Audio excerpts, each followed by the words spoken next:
Corona से जंग के बीच एक बड़ी उम्मीद जगी है।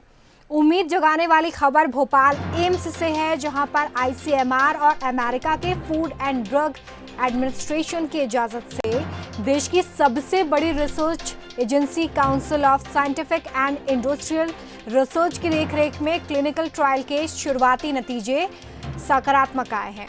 एम्स में भर्ती 2 गंभीर मरीजों को वेंटिलेटर की जरूरत थी। उन पर इम्यूनिटी मॉड्यूलेटर दवा MW का प्रयोग किया गया है। उन्हें 1 सप्ताह में दवाई के 3 डोज दिए गए हैं और अब दोनों ही मरीज ICU से बाहर आ चुके हैं।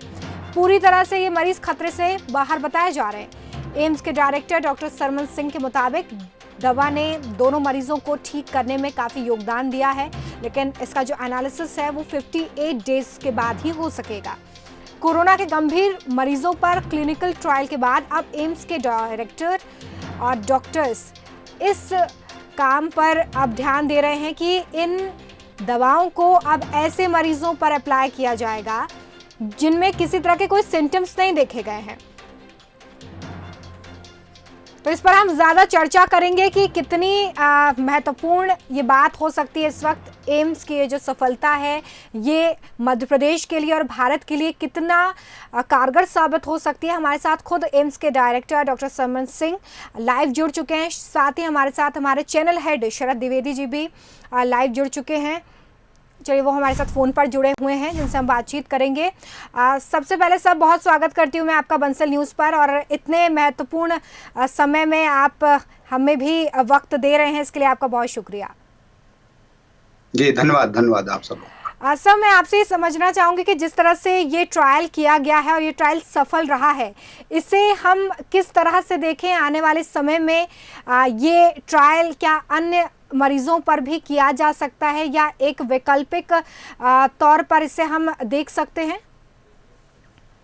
जी देखिए, इस ट्रायल में हम 3 तरह के सब सेट्स या स्टडीज टाइप कहेंगे। जो पहला, जैसा कि आपने बताया, क्रिटिकली सिक जो पेशेंट है जिनको ऑक्सीजन या वेंटिलेटर पे जो होते हैं उन पे अभी ट्रायल चल रहा है। दूसरे जो 2 स्टडी हैं जिनमें कि एक तो होगा हेल्थ केयर वर्कर्स हैं उन पर होगा, उनको प्रोटेक्शन कितना मिलता है, एक्सपोजर उनको नेचुरली ज़्यादा होता है तो उन पर करेंगे। और तीसरी स्टडी जो है हमारी वो होगी कि जो उनको ऑक्सीजन की जरूरत नहीं है, वेंटिलेटर पे नहीं है, बट वो सिम्टोमेटिक है, खांसी बुखार उस तरह के सिम्टम है उनको, तो वो तीसरी कैटेगरी होगी। तो ये 2 कैटेगरी हैं, वो इस वीक में नहीं हो पाई, नेक्स्ट वीक में शुरू हो जाएंगे बिकॉज एथिकल क्लियरेंस होने में थोड़ा सा टाइम लगा है। लेकिन पहली स्टडी, जैसा कि आपने बिल्कुल सही बताया, वो क्लियर हो गई थी हमारी लास्ट वीक, और हमने 3 मरीज रिक्रूट किए। 3 में से 2 का कंप्लीट हो गया, 3 डोज जो होती हैं, और दोनों मरीज, ये अच्छी बात है जैसा कि आपने बताया, दोनों मरीज जो ऑक्सीजन की जिनको जरूरत थी, वेंटिलेटर पे थे, वो दोनों बाहर आ गए और दोनों कोरोना टेस्ट नेगेटिव हो गए हैं। तो ये अच्छी बात डेफिनेटली है और इससे हम बहुत एनकरेज्ड हैं। लेकिन अभी ये कहना कि ये बिल्कुल सक्सेसफुल हो गई है या इसको हम दूसरी जगह यूज कर सकते हैं, अभी मैं नहीं कह पाऊंगा because ethically may be, because इसकी एनालिसिस होगी, डबल ब्लाइंड है अभी ये। तो ब्लाइंडिंग के बाद जब हम मरीजों का कोड हम डिकोड करते हैं, एक मरीज को हम देते हैं प्लेसिबो, उसी तरह का जो देखने में इंजेक्शन सेम लगता है, देखने में मरीज को, डॉक्टर को पता नहीं चलेगा, कंपनी बना के देती है उसको, और एक को हम दवाई देते हैं। तो अब किसको दवाई मिली थी, या दोनों को दवाई मिली थी, या दोनों को प्लेसिबो मिला था, ये अभी कहना मुश्किल होगा। हम 40 मरीज रिक्रूट करेंगे, अभी 37 मरीज और हमको रिक्रूट करने, उसके बाद हम इसको डिकोड करेंगे और उसके बाद एनालिसिस की जाएगी और उसके बाद सही पता चलेगा। दूसरे मरीजों का, जैसा कि आप लोगों के सारे मध्य प्रदेश से, कल हम माननीय मुख्यमंत्री जी के साथ भी थे, उन्होंने भी कहा कि बाकी किस तरह से दूसरे हॉस्पिटल में, अभी एक इंदौर के पुलिस अधिकारी हैं, वो भी कह रहे थे कि उनके पुलिस वालों को चाहिए। तो मैं आपके माध्यम से ये बताना चाहूँगा कि किसी भी मरीज को अगर ये दवाई चाहिए तो उनको भर्ती हमारे यहाँ होना पड़ेगा, बिकॉज ये क्लिनिकल ट्रायल है, ये दवाई नहीं, अभी रूटीन यूज के लिए नहीं है। तो क्लिनिकल ट्रायल के लिए सारे डॉक्यूमेंटेशन, बहुत सारे डॉक्यूमेंटेशन होता है, कम से कम एक मरीज के लिए 100 पेज का डॉक्यूमेंटेशन होता है। तो सारा डॉक्यूमेंटेशन अभी एम्स भोपाल में ही होगा। जो कोई इच्छुक हैं इस दवाई के लिए वॉलंटियर करने के लिए या दवाई लेने के लिए, या जिनको लगता है कि आना चाहिए, तो वो एम्स में भर्ती हों, उनको हम क्लिनिकल ट्रायल में जरूर शामिल करेंगे। जी, हमारे साथ हमारे चैनल हेड शरद द्विवेदी जी भी फोन लाइन पर जुड़े हुए हैं। शरद जी, आप उनसे क्वेश्चन कर सकते हैं अब। बिल्कुल, पहले तो मैं बधाई दूंगा बहुत बधाई दूंगा डॉक्टर साहब को, डॉक्टर सिंह को और उनकी पूरी टीम को। और हमने देखा है अद्भुत लड़ाई लड़ी है आयुर्विज्ञान संस्थान भोपाल ने, और बहुत ही कमिटमेंट के साथ ये पूरी टीम सामने आई है। बहुत बड़ी चुनौती थी, रिसोर्सेज का क्रंच हमेशा है हेल्थ सेक्टर में। सर मैं बहुत आपको हृदय से बधाई देता हूँ इसके लिए। थैंक यू शरद जी, आप सब लोगों का भी बहुत बहुत धन्यवाद, बिकॉज सारे मध्य प्रदेश के लिए, सारे देश के लिए, दुनिया के लिए, इनफैक्ट ये होगा तो सबके लिए कंट्रीब्यूशन। सर पहले तो मैं आपसे संक्षेप में जानना चाहूंगा कि ये क्या इसमें हमने कुछ फॉरेन कोलैबोरेशन भी रहा है, ये जो हमने प्रयोग किया है, और ये MW जो टेक्निक है, ये टेक्निक है क्या सर? ये थोड़ा हमको समझाइए, फॉरेन कोलैबोरेशन और ये टेक्निक है क्या? नहीं, इसमें कोई फॉरेन कोलैबोरेशन नहीं होता, बट जब भी कोई नई दवा या रिपर्पस दवाई दी जाती है तो उसका FDA, जो कि दुनिया की सबसे बड़ी रेस्पेक्टेबल जिसको अथॉरिटी मानते हैं, तो उसमें FDA का अप्रूवल होना चाहिए। बिकॉज उसके लिए FDA का अप्रूवल मीन्स कि जो कंपनी बना रही है उसको GMP qualified means good manufacturing practices वो अडॉप्ट कर रही है। तो जो FDA से जो दवाई बनती है वो हमेशा वो सुपीरियर मानी जाती है, क्योंकि उसमें बनाते समय हर चीज़ का ध्यान रखा गया है। तो FDA का अप्रूवल था। फिर हमारा CSIR का है, एक क्लिनिकल ट्रायल रजिस्ट्री होती है ICMR में, उसका भी वो अप्रूवल था। एथिक्स कमेटी का अप्रूवल होता है, वो भी था। तो ये सारे अप्रूवल्स बहुत ज़रूरी होते हैं। एंड चूंकि ये रिपर्पस ड्रग है, क्योंकि ये पहले भी दूसरी बीमारियों में दी जाती थी और दी जा रही है, तो इसको हम रिपर्पस ड्रग कहते हैं।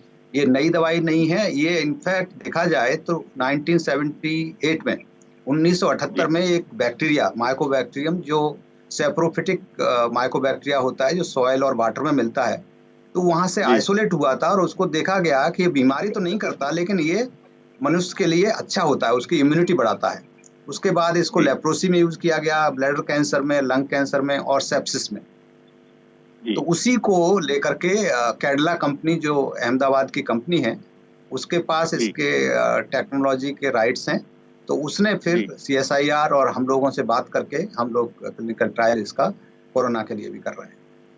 बहुत बधाई सर इसके लिए। और सर ये जैसा आपने बताया कि क्लिनिकल ट्रायल की श्रेणी में है अभी ये, तो जाहिर है जिन 2 पेशेंट्स को आपने बहुत क्रिटिकल कंडीशन से उबारा है, वो क्लिनिकल ट्रायल मंजूरी के बाद उनका क्लिनिकल ट्रायल के तहत ही इस औषधि का प्रयोग किया गया होगा।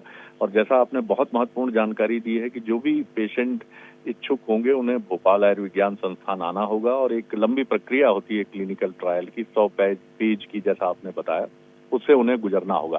सर इसको क्लिनिकल ट्रायल की प्रोसेस क्या 58 दिनों में पूरी होगी या और टाइम लग सकता है? नहीं, इससे तो ज़्यादा नहीं लगेगा, बिकॉज इसमें 3 सेंटर में हमारा सेंटर शुरू कर दिया है। तो हम लोगों को 40 जैसे ही मरीज हमारे रिक्रूट हो जाएंगे और उनका कंप्लीट प्रोसेस हो जाएगी, तो हमारी ICMR की और CSIR की और हम लोग बैठेंगे और हम लोग डिकोड कर सकते हैं उनको।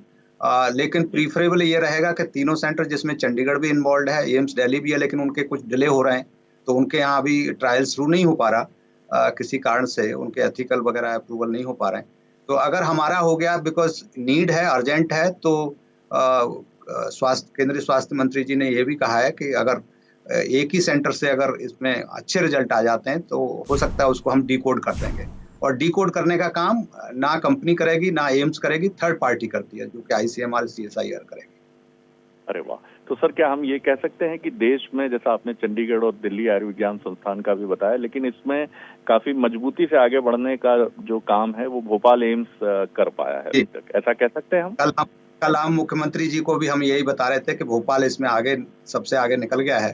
तो ये डेफिनेटली आप सारे प्रदेशवासियों के लिए और यहाँ की सरकार के लिए, हम सब के लिए गौरवान्वित करने वाली बात है।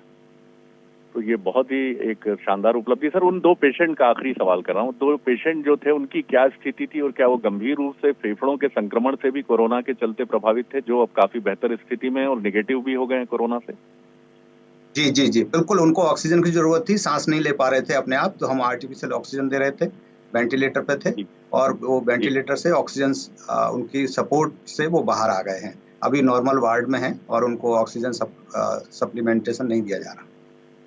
वाह, कितनी बड़ी उपलब्धि है सर। बहुत आशाजनक खबर ये आई है, और देश में भोपाल का विज्ञान संस्थान पहला ऐसा संस्थान है जिसने ये महत्वपूर्ण उपलब्धि हासिल करने के दिशा में मजबूती से कदम बढ़ाए। सर आप और आपकी पूरी टीम को बहुत बधाई। कोरोना से लड़ने के लिए ये बड़ी कामयाब खबर आपकी तरफ से मिली, बहुत बधाई, धन्यवाद सर। धन्यवाद, थैंक यू। रोमिता, बिल्कुल, तो ये एक राहत भरी खबर कि भोपाल एम्स को एक बड़ी सफलता हाथ लगी है। और जिस तरह से यहाँ पर आप सुन ही रहे थे कि जो क्लिनिकल प्रोसेस है उसे 58 दिनों में पूरा कर लिया जाएगा। अभी थोड़ी स्थितियाँ क्लियर नहीं है, लेकिन एक राहत भरी खबर ये है कि जो 2 लोग मरीज वेंटिलेटर की ज़रूरत महसूस कर रहे थे उन पर ये दवा जो है वो कारगर साबित हुई है। इम्यूनिटी बढ़ाने वाली ये दवा MW, जिसके बारे में यहाँ पर एम्स के डायरेक्टर ने भी जिक्र किया, बताया कि क्या ये टेक्निक है जिससे ये लोग रिकवर हुए, अब वो बिल्कुल पूरी तरह से ठीक हैं। और ये बड़ी सफलता निश्चित तौर पर जिसको लेकर इस वक्त भोपाल एम्स की जितनी तारीफ की जाए उतनी कम।